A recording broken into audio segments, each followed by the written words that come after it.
Bom, a gente vai falar agora sobre o combate à pandemia no Brasil, a condução do combate à pandemia no Brasil e os protocolos do Ministério da Saúde. Eu vou convidar para essa conversa o infectologista, pesquisador da Fiocruz, Júlio Croda. Muito obrigada por conversar com a gente mais uma vez, seja muito bem-vindo.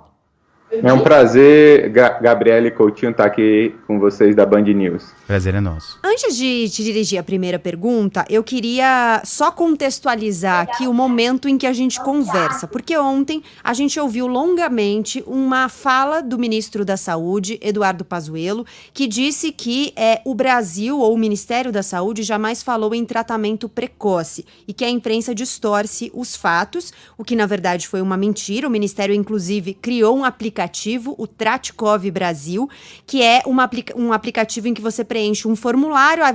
O aplicativo ele foi feito com a intenção de ajudar profissionais da saúde no diagnóstico da Covid-19. E aí vou até evocar nosso colega Fábio França, que é nosso parceiro de apresentação, mas está em férias, porque ele fez uma longa thread no Twitter, porque o aplicativo, apesar de ser dirigido aos profissionais da saúde, ele é aberto. E as pessoas, inclusive, podem se diagnosticar.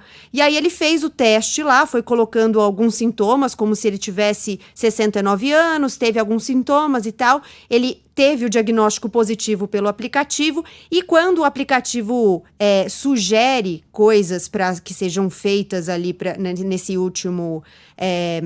nessa última etapa, o aplicativo sugere o que ficou conhecido, né, como tratamento precoce. Então, alguns medicamentos como cloroquina, hidroxicloroquina, ivermectina, azitromicina, doxiciclina e zinco foram as recomendações para o nosso colega Fábio França, que só um usou detalhe dados importante. fictícios para fazer esse preenchimento. Isso. Dados fictícios, o Fábio está em férias, o Fábio está bem, o Fábio simulou como se ele fosse um idoso ali, não tem nada com o Fábio, ele só foi ali colher algo jornalístico, tá, gente? Bom, e aí eu queria trazer o senhor para a conversa agora, então, para a gente entender o que exatamente existe de concreto, de científico, de embasado no combate à pandemia nesse momento, ou ao tratamento dos pacientes com a Covid-19. O que é exatamente isso que tem sido chamado de tratamento precoce?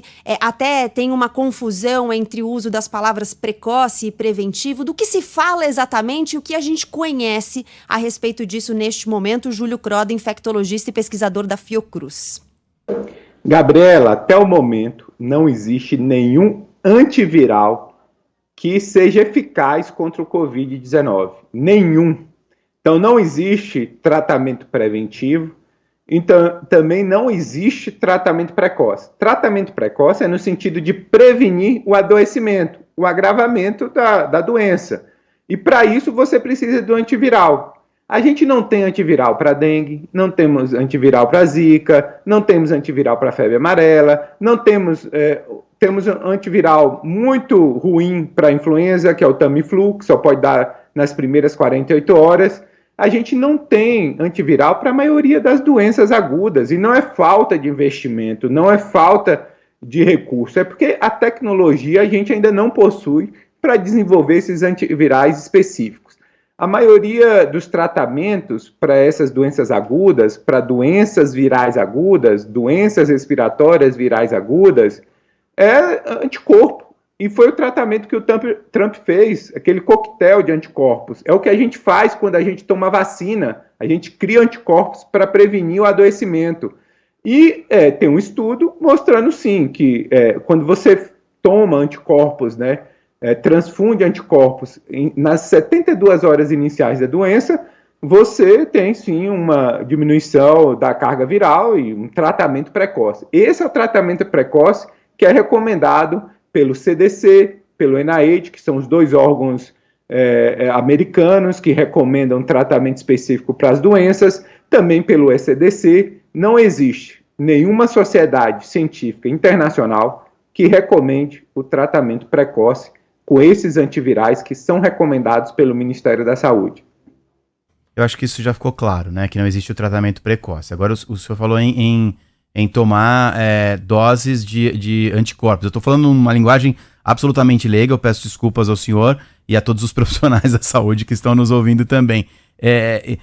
Que tipo de medicamento essas pessoas que no início da Covid ou que começam a sentir os sintomas, que começa a sentir, principalmente acho que a falta de ar, né? Que é o sintoma mais que indica que pode complicar o quadro de saúde da pessoa. Que tipo de... Quando o senhor fala em receber anticorpo, o que é exatamente, doutor?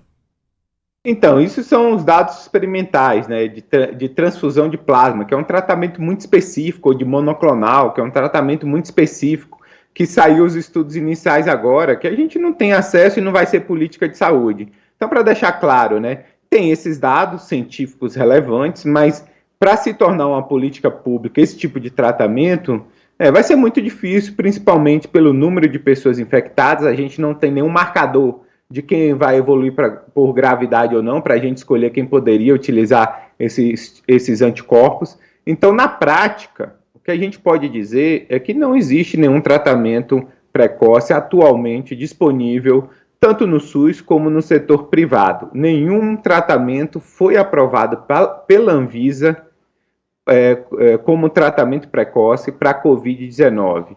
Então, para a gente deixar mais claro para o público leigo que está nos escutando entender. O que eu falei foi de estudos que saíram nos Estados Unidos recentemente, saiu no New England Journal of Medicine, mostrando esse benefício, mas que vai demorar para chegar a esse tipo de tratamento, porque a gente não tem como identificar os pacientes com pior prognóstico que a gente possa dar esse tipo de tratamento, que é extremamente caro, né? A gente recebe bastante relato de ouvintes ou às vezes até de pessoas conhecidas, né, que tiveram a Covid-19 e foram tratadas com medicamentos pontuais. Então, gente que teve muita tosse, que recebeu corticoides, gente que tinha muitas dores no corpo, na cabeça, que recebeu analgésicos. Esse é um tratamento de sintomas, né, diferente. Não tem uma atuação contra o vírus, é uma atuação na tentativa de amenizar os sintomas. Perfeito, Gabriela, é exatamente isso, né? Os quadros de doenças virais agudas, respiratórias, a gente trata com sintomáticos. O corticoide está indicado só para aquele paciente que tem saturação abaixo de 93, aqueles que são admitidos em unidade hospitalar. Não é indicado para uso ambulatorial. E o aplicativo do Ministério indica o corticoide para uso ambulatorial, que não tem base científica nenhuma. Uma pergunta específica sobre a azitromicina. O senhor me corrija se eu estiver errado, mas no meu entendimento aqui do que eu li da azitromicina, é um antibiótico, certo? É um antibiótico, não tem nenhum efeito direto sobre o vírus, não é antiviral. Saiu estudo recente também mostrando que não tem nenhum benefício. E tem um dado importante aí. Como é um antibiótico e a gente é colonizado por diversas bactérias, a gente é exposto à bactéria no nosso dia a dia, esse uso em massa de um antibiótico pode gerar resistência ao longo do tempo e, portanto, a indicação precisa da azitromicina para algumas doenças, que era muito comum, né, para pneumonias, sinusites, esses germes que estão associados a essa doença pode se tornar resistente pelo esse uso em massa de azitromicina. Então, não é recomendado também o uso de azitromicina para o tratamento do Covid-19. Perfeito, era justamente essa a minha pergunta, se a gente pode ter um crescimento da resistência, né, a esse medicamento, então, o que gera um novo problema. Exatamente isso. Doutor, só para a gente fazer aqui de novo uma linha do tempo, para explicar para os nossos ouvintes, então ontem o Ministério da Saúde, naquele longo discurso do ministro Pazuello, que nós transmitimos ao vivo, durante o Band News em alta frequência, ele chegou a dizer que o Ministério da Saúde jamais recomendou o tratamento precoce. O aplicativo do Ministério da Saúde já o desmente e está aí para qualquer pessoa ver. O nosso colega do Band News em alta frequência, que está em férias, Fábio França, fez uma simulação e no caso dele eu vou repetir o que a Gabi disse no início da nossa entrevista. O aplicativo do Ministério da Saúde recomendou cloroquina, hidroxicloroquina, ivermectina, azitromicina, doxiciclina e zinco. Além da desinformação e do perigo de as pessoas acharem que existe um tratamento, tem um outro perigo de a pessoa chegar, ver isso aqui e falar, beleza, então são tô medicamentos tranquila. Acessíveis, inclusive? As pessoas verdade, podem chegar pergunta. e perguntar e pedir na farmácia, por exemplo? O Brasil tem um sistema regulatório muito frágil do ponto de vista do uso de antibióticos, né, e de outros medicamentos. Isso impacta no nosso grau de resistência, que já existe uma resistência importante no país. Então, assim como a azitromicina pode gerar resistência, a doxaciclina é um antibiótico. Não tem estudo nenhum sobre doxaciclina de ensaio de fase 3. Então, também gera resistência e a gente perde esse antibiótico para tratar algumas infecções bacterianas que são importantes, né? Então, algumas medicações, por exemplo, como a hidroxicloroquina, diversos estudos já se mostraram que ela não traz nenhum benefício para o COVID, inclusive da forma preventiva. A Universidade de Minnesota já mostrou isso, mas mais grave ainda, né? Teve um estudo realizado em Manaus, que é um dos estudos mais citados no Brasil e no mundo, foi escolhido entre os 10 melhores estudos da revista JAMA, mostrou que pode trazer malefício, principalmente o que a gente chama de alterações eletrocardiográficas que podem levar ao óbito. Então, paciente que tem qualquer predisposição de arritmias, um uso de uma dose aumentada de hidroxicloroquina, uma dose excessiva de hidroxicloroquina, pode gerar óbito. Então, além de não ajudar, pode comprometer o paciente na sua evolução. Queria fazer uma última pergunta, porque foi uma pergunta que se repetiu aqui em mensagens de ouvintes enquanto conversávamos. Alguns citando medicamentos específicos porque receberam essa informação a respeito da ivermectina, e outros perguntando de uma forma geral. Existe algum medicamento que pode reduzir a carga viral? Em estudos de fase 3, né, a gente tem, por exemplo, o Anita, que reduz carga viral, alguns ensaios mostrando que talvez a hidroxicloroquina, mas reduzir carga viral não é desfecho para nenhum estudo clínico. Tem que reduzir sintoma, tem que reduzir internação hospitalar, tem que reduzir internação em UTI e reduzir óbito. Esses são os desfechos. É só a gente lembrar um pouco em relação à vacina, quando a gente fala de eficácia de vacina, eficácia de prevenir doenças. Não importa muito para a doença aguda, reduzir carga viral. Tem que reduzir doença, internação, sintomas, internação em UTI e óbito. Os estudos de vacina, todos foram desenhados para isso, e por isso que foi aprovado pela Anvisa e as demais agências regulatórias. Uhum. Perfeito. Uma última pergunta, só para não ficar nenhuma dúvida. A carga viral, ela não tem uma relação direta com o nível de produção, ou a quantidade, né, de vírus no nosso organismo, não tem uma relação direta com o nível de resposta de anticorpos, ou tem? Oi? O senhor nos ouve? Acho que perdemos. Ele tá, a gente ouve ele em algum lugar. Mas a imagem sumiu, acho que a conexão, deu um probleminha na conexão. Estamos conversando com o Júlio Croda, infectologista e pesquisador da Fiocruz, tentando restabelecer o contato com o infectologista, que estava nos falando justamente sobre a ausência de um medicamento para combater o coronavírus, para combater a Covid-19. Contato restabelecido agora sim, Gabi. Então, a última pergunta que eu fazia, só para não ficar dúvida, é se existe uma relação direta entre a carga viral e o nível de resposta de anticorpos no corpo. Existe, na verdade, assim, quanto mais carga viral, mais anticorpos você produz, né? E os pacientes com mais sintomas possuem maior carga viral, maior produção de anticorpo e maior proteção ao longo do tempo, né? Então, assim, é importante, a geração de anticorpos é que garante proteção contra a doença ao longo do tempo, e esse é o conceito da vacina. Só para a gente entender um pouco por que essa história levou tanto tempo e continua ainda perpetuando, né, na prescrição de alguns médicos, é porque existe um parecer do Conselho Federal de Medicina que suporta o tratamento precoce, mesmo sem evidência. E esse parecer, ele não foi revogado.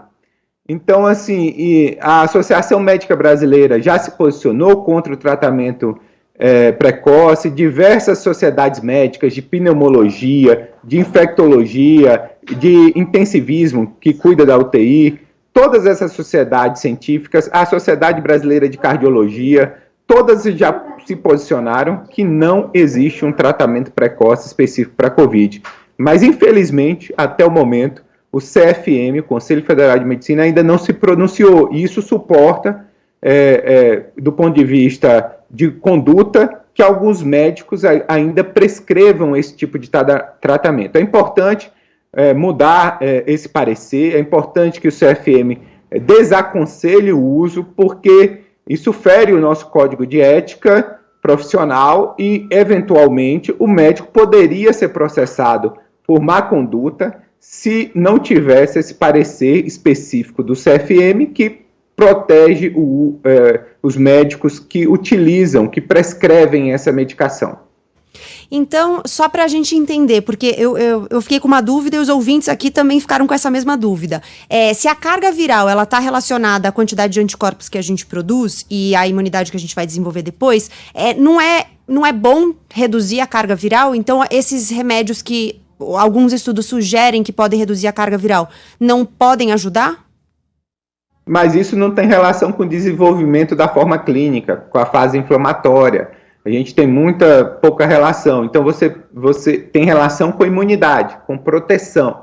Mas o desenvolvimento de forma severa, o próprio estudo que foi desenvolvido no Brasil, avaliando o Anita, que é um antiparasitário, mostrou que não interfere em sintoma, não interfere em internação, não interfere em internação em UTI e óbito, mas interferiu na carga viral. O que isso, do ponto de vista prático, clínico, tem impacto no tratamento da doença? Se você não evita internação, não evita óbito? Nenhum.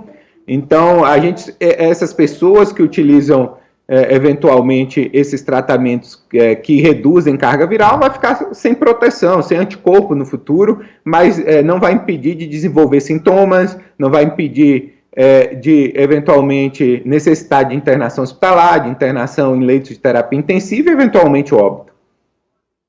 Agora acho que ficou bem claro para todo mundo. A gente conversou aqui na Band News FM com o infectologista Júlio Croda, pesquisador da Fiocruz. Muito obrigada mais uma vez pelos esclarecimentos, por nos ajudar a entender. São tantas informações que a gente se perde, às vezes, em meio a elas. E acho muito importante que a gente faça esse esclarecimento das informações. Muito obrigada, um abraço e até uma próxima. Obrigado. Um abraço, Gabriela. Um abraço, Coutinho. É um prazer estar com vocês, esclarecendo a população a respeito do Covid-19. Obrigado. Obrigada.